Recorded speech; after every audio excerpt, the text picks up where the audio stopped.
So we met on TikTok.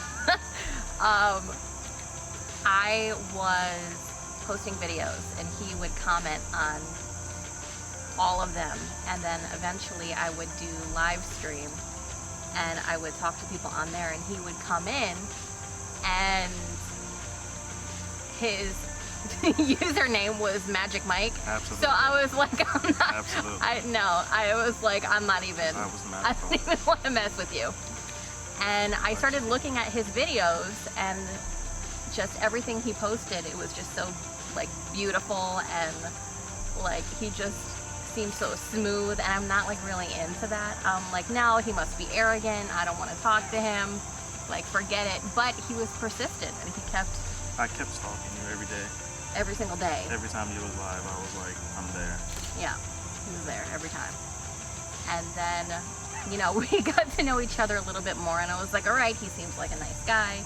He doesn't really seem he doesn't really seem as arrogant as I thought he would be. As arrogant? As arrogant. I'm not arrogant at all. I mean, whatever. And eventually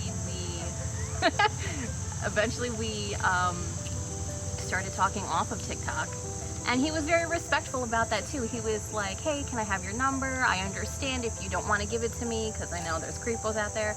I'm like, thank you for understanding. You know, let's talk on Instagram or whatever. But then within a short amount of time, I was like, okay, you can have my number. We left the most adorable little Instagram clips to each other every time. We did. We would talk to each other. We would send like audio.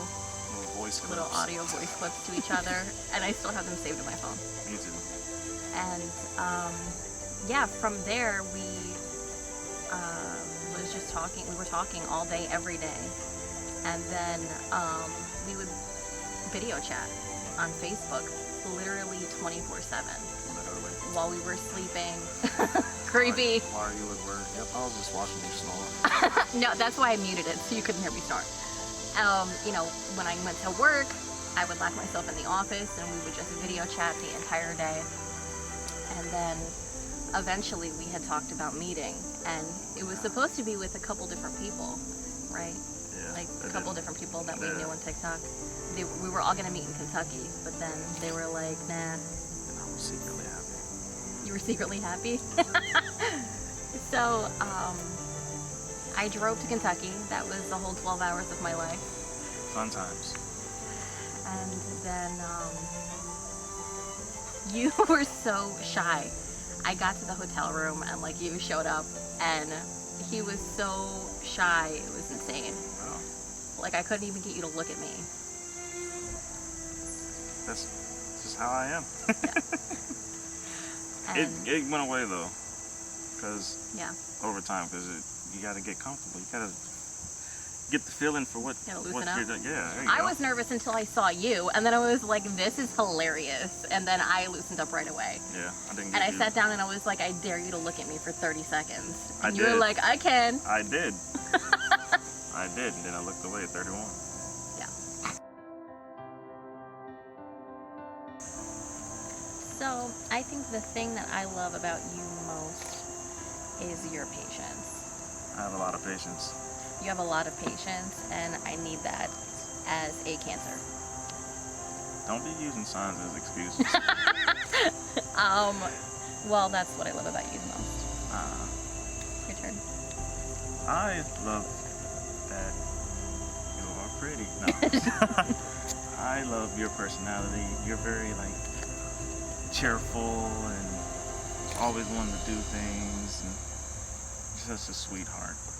I'm a sweetheart. Yes, you're a sweetheart. I'm a sweetheart. So another thing that I love is that we've really gone through a lot together, and regardless of terrible things happening, we always stay together and we rose above it. Don't make me cry. You know, I was really lucky to have met your father before he passed away. And I always have good memories of when we were talking. And, you know, if he was there and we were video chatting, he would always say, Maggie! My daughter-in-law, Maggie! This was before we even met in person. And I couldn't wait to meet him. So then when we did meet, I was so happy to have met him in person before he had passed. He left you a lot.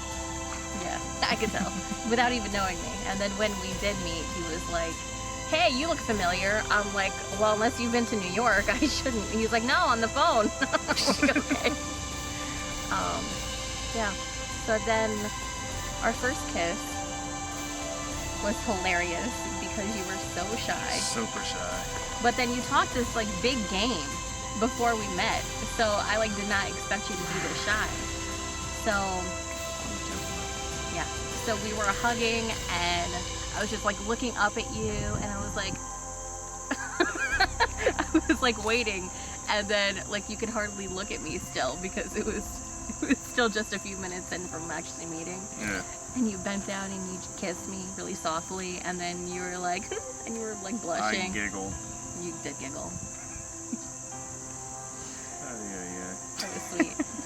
Let me kiss.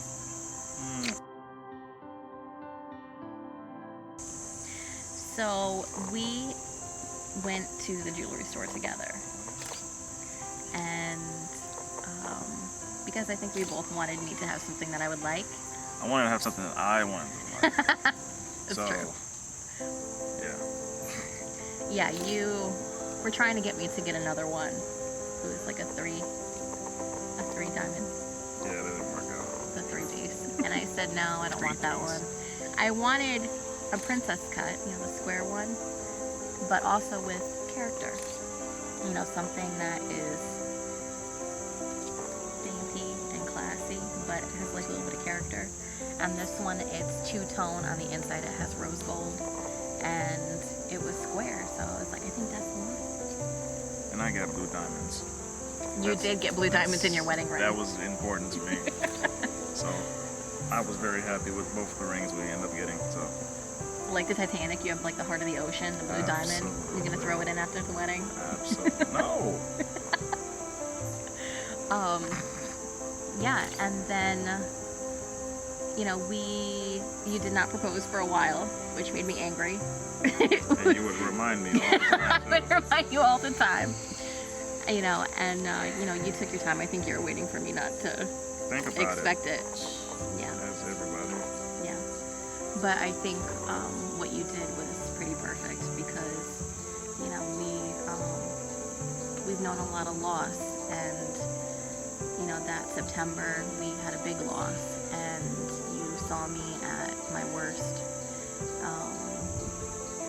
and the day after you had proposed, and you know, I just thought that was really meaningful because you saw me crying and in a really bad state, you know, unable to get out of bed, but it was really nice that you proposed because that meant that like you loved me regardless. Absolutely. Sorry.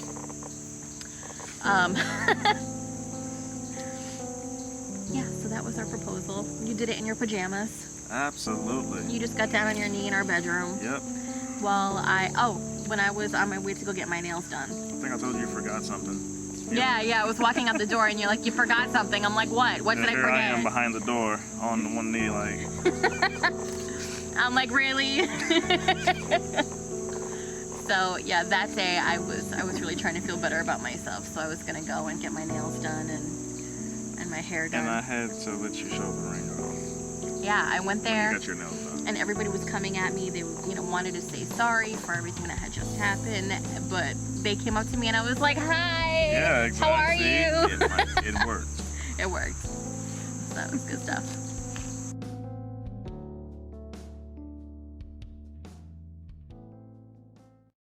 Never knew a moment could feel so right, could slow down time like this.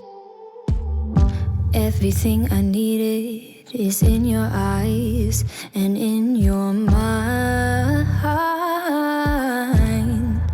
Maybe it's crazy to fall so soon. Give it all to you, hey. But I don't care what they say. Please promise me you'll stay, 'cause I'm not going anywhere. Hold me under the stars, 'cause